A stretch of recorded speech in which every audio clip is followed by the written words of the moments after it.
2 फरवरी 2024 का वाकया होता है जब नई दिल्ली रेलवे स्टेशन से एक ट्रेन रवाना होती है। उसी ट्रेन के अंदर एक नई नवेली दुल्हन अपने पति के साथ बैठी होती है, लेकिन जो यहाँ पर पति का रवैया होता है उसे हर कोई व्यक्ति देखकर दंग हो जाता है। अगर वो दुल्हन किसी की तरफ आंख उठाकर देख भी लेती तो यहाँ पर उसका पति उसके साथ मार पिटाई करने लगता, झगड़ा करने लगता। यहाँ तक कि जो भी उस डिब्बे के अंदर सवारी बैठी होती हैं सभी के सभी लोग इस लड़के की हरकतों से बहुत ज़्यादा परेशान हो जाते हैं। वहीं पर 2 लड़के बैठे होते हैं और रात को करीब 12:30 बजे यहाँ पर एक लड़का उस लड़की को इशारों में कुछ कहता है और उसे बाथरूम की तरफ लेकर जाता है।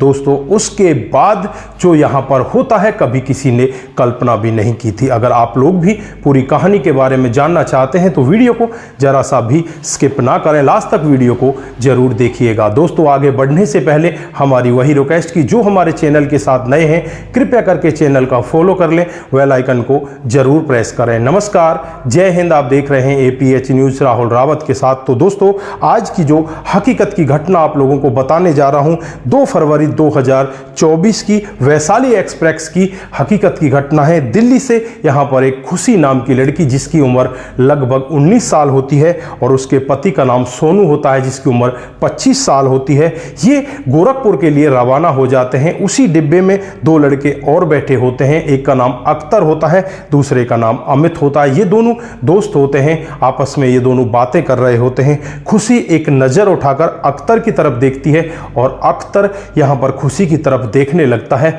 अब यहाँ पर जो पति होता है सोनू, उसे बहुत ही ज़्यादा गुस्सा आने लगता है और वो खुशी से कहने लगता है कि क्या तू इसे लेकर भाग जाना चाहती है, क्या तू इसके साथ जाना चाहती है जो इसको तू इस तरह से देख रही है। दोस्तों, यहाँ पर जो और भी लोग बैठे होते हैं वो कहने लगते हैं कि यार ये किस तरह का इंसान है, ऐसे देखने में कौन किसे लेकर भाग रहा है। यहाँ पर जो अख्तर होता है वो भी कहने लगता है कि क्या भाई तेरा दिमाग खराब हो गया है, तू इस तरह से इससे ऐसा क्यों कह रहा है, तुझे ऐसा क्यों लग रहा है कि मैं इसे लेकर भाग जाऊंगा, ऐसा कुछ भी नहीं है, तू फालतू में बकवास कर रहा है। दोस्तों, उसके बाद यहाँ पर सोनू को गुस्सा आता है और कहने लगता है कि ये मेरी पत्नी है, मैं इसको मारूं, छेड़ूं या कुछ भी करूं, तुम इसमें बीच में बोलने वाले होते कौन हो। दोस्तों, यहाँ पर वो लोग चुप हो जाते हैं और फिर आगे धीरे धीरे सफ़र तय होने लगता है। अख्तर और अमित की आपस में बातचीत हो रही होती है। दोस्तों, लगभग रात को 12 बजे का समय होता है, सभी लोग सो जाते हैं। जो खुशी होती है वो नीचे की बर्थ पर सो जाती है,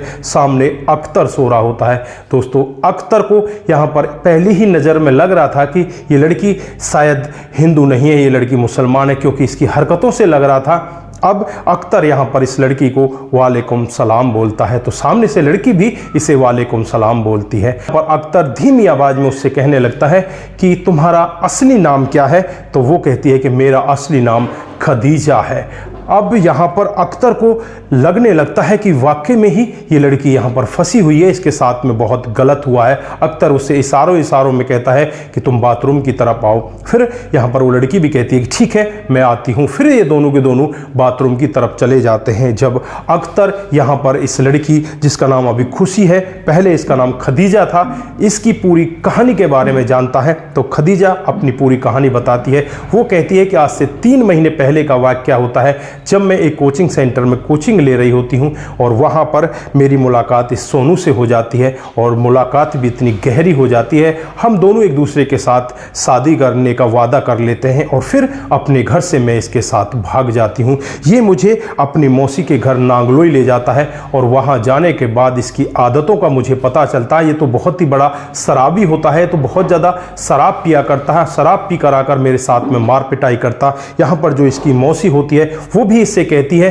कि तू लड़का बहुत गलत हो चुका है, अगर तू इसको लेकर आया है तो इसके साथ अच्छे से रहे, तू शराब पीकर इसके साथ में गलत काम क्यों करता है। तो यहाँ पर वो लड़का कहता है कि मैं तो इसके साथ में ऐसा ही करूँगा। मौसी यहाँ पर इसको यहाँ से भगा देती है और कहती है कि तू यहाँ से भाग जा। अब हम लोग अपने अपने घर जा रहे हैं। ये मुझे अपने साथ लेकर नहीं जाने वाला, ये लखनऊ का रहने वाला है और मैं भी अपने गांव जा रही हूं। और मेरे माता पिता को पता चल चुका है कि मैं किसी दूसरे लड़के के साथ भाग चुकी हूं। अब मेरे माता पिता मुझे नहीं अपनाएंगे, मैं इसके साथ भी नहीं जाना चाहती, मैं तो बस मर जाना चाहती हूँ। यहाँ पर दोस्तों अख्तर इस लड़की की तरफ देखता है और इससे कहने लगता है कि तुम्हें मरने की ज़रूरत नहीं है, तुम क्यों मरोगी? अगर इसने तुम्हारे साथ में गलत किया है तो तुम इसको छोड़ दो, किसी दूसरे लड़के के साथ में शादी कर लो। तो यहाँ पर वो कहने लगती है कि मुझसे कौन शादी करेगा, मैं किसके साथ में जाऊंगी? अगर ये सही नहीं निकला तो पता मुझे क्या है कि आगे वाला भी सही निकले या वो भी ऐसा ही निकल जाए। तो अख्तर यहाँ पर उससे कहने लगता है कि क्या आपको मेरे ऊपर विश्वास है? मैं आपके साथ में शादी करना चाहता हूँ, आपके साथ रहना चाहता हूँ। दोस्तों यहाँ पर ये लड़की खदीजा अख्तर का हाथ पकड़ लेती है और कहती है कि मुझे इस चंगुल से छुड़ा दीजिए, मुझे इसके चंगुल से बचा दीजिए। उसके बाद ये दोनों वहाँ पर डरते रहते हैं और उसी तरफ देखते रहते हैं जहाँ पर इनकी सीट होती है। उसके बाद ये अपनी सीट पर जाकर बैठ जाते हैं और जैसे ही अगली सुबह होती है, जो सोनू होता है वो जल्दी से उठ जाता है और उठकर यहाँ पर जो खुशी होती है उससे कहने लगता है कि तू अपने माता पिता को फ़ोन कर ले, तुझे लेने के लिए वो स्टेशन पर आ जाएंगे, क्योंकि गाँव आने में लगभग 2 घंटे की देरी है, 2 घंटे के बाद तुम अपने गाँव पहुँच जाओगी। उसके बाद यहाँ पर खुशी कहने लगती है कि मैं वहाँ पर नहीं जाना चाहती, वो लोग मुझे नहीं अपनाएंगे, वो लोग मुझे मार देंगे। तो यहाँ पर सोनू कहता है कि अगर वो मारे या छेड़े लेकिन तुझे वहीं पर जाना होगा। यहाँ पर जो अमित होता है वो बीच में बोल बैठता है, क्योंकि अख्तर ने अमित को सारा वाक्य बता दिया था कि इस तरह से इसने इस लड़की को फंसाया है। अमित यहाँ पर कहता है कि तुम इसके साथ में ऐसा कैसे कर सकते हो? तो यहाँ पर सोनू और ज़्यादा भड़क जाता है और कहने लगता है कि तुम बीच में बोलने वाले होते कौन हो? ये मेरी पत्नी है, मैं कुछ भी कर सकता हूँ। तो यहाँ पर अमित उससे कहता है कि ये तेरी अब पत्नी नहीं और ना ही ये तेरे साथ जाएगी। तो यहाँ पर सोनू कहता है कि ये फिर क्या तुम्हारे साथ जाएगी?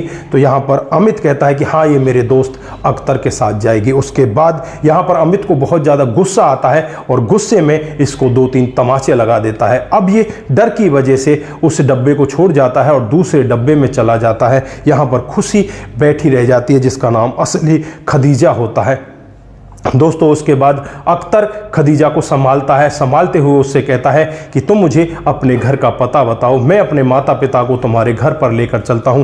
पहले वो अपने माता पिता को फ़ोन करता है, उन्हें स्टेशन पर बुलाता है और बुलाने के बाद उन्हें पूरा वाक्य बताता है और उनसे कहता है कि इस तरह से इस लड़की के साथ में बहुत गलत हुआ है, मेरा दोस्त अमित भी मेरे साथ में है, ये सब इस पूरी वाक्य का साक्षी है। तो यहाँ पर घर वाले भी राजी हो जाते हैं, वो कहते हैं कि ठीक है बेटा, जो तू कदम उठा रहा है बहुत ही उचित है, पर पहले इसके माता पिता से मिलना होगा। उसके बाद ये सभी लोग यहाँ पर इस लड़की खदीजा के घर पहुँच जाते हैं और वहाँ जाने के बाद जब माता पिता खदीजा को देखते हैं तो एकदम से भड़कने लगते हैं। लेकिन यहाँ पर अख्तर के जो माता पिता होते हैं, अमित होता है, अख्तर होता है, सभी लोग उसकी पूरी कहानी यहाँ पर इनको बताते हैं और कहते हैं कि इसके साथ में बहुत गलत हुआ है, लेकिन अब यहाँ पर ये अख्तर इससे शादी करना चाहता है। कुछ दिन के बाद आप शादी की डेट तय कर लो, उसके बाद ये लड़का इससे शादी कर लेगा।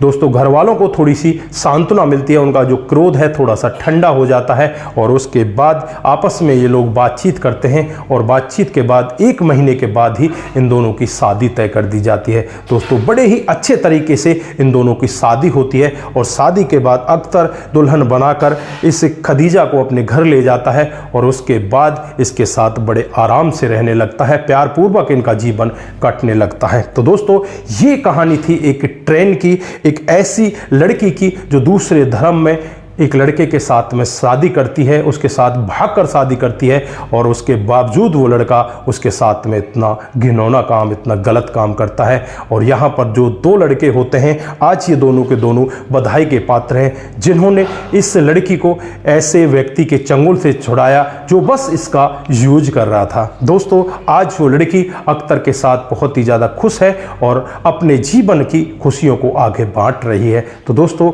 ये थी आज की हकीकत की कहानी। आप लोगों को कैसी लगी? अगर आप लोगों को जरा सी भी प्रभावित करती है तो दोस्तों के साथ जरूर शेयर करके जाएं। दोस्तों आज के लिए बस इतना ही, फिर मिलते हैं किसी नए मोड़ के साथ। तब तक के लिए आप अपना ख्याल रखें, परिवार का ख्याल रखें, सतर्क रहें, सावधान रहें। नमस्कार, जय हिंद,